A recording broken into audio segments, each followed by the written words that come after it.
Good evening, everyone, and welcome. An end is in sight, barring some last-minute snag no one expects. After days of frantic bargaining and multiple false starts and stops, a deal has been reached to reopen the federal government and avoid default on its debts. The agreement struck by Senate leaders Reid and McConnell is a temporary one, a truce more than an armistice, but it does meet two goals the White House insisted upon: get government employees back to work and authorize more federal borrowing without onerous conditions. Now, the bill needs to pass in both the Senate and the House tonight and reach the president's desk by midnight Eastern time. That way, it beats the Treasury's stated deadline when it says it could start running out of cash fast. John Harwood joins us now from Washington with more on the deal reached today, a timeline of tonight's voting, and whether we have to go through all this all over again in just a couple of months' time. John? Tyler, you know that congressional manufacturing process is built around just-in-time delivery, and that's what we're getting tonight.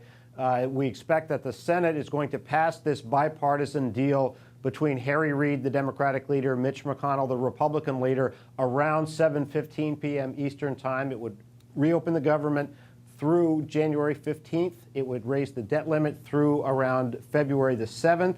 Meantime, Congress would negotiate a longer-term budget deal that would alleviate part of the budget sequester, at least that's the goal, and replace some of those sequester cuts with longer-term cuts in entitlement programs, which both parties have agreed need some reining in. That deal, which we expect to get more than 80 votes in the Senate, would then go to the House of Representatives.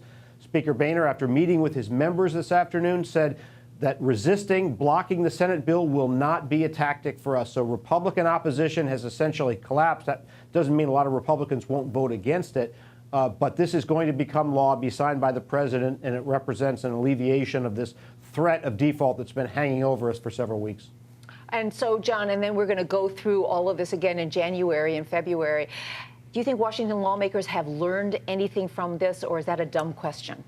It's not a dumb question at all. In fact, it's the key question coming out of this, Susie.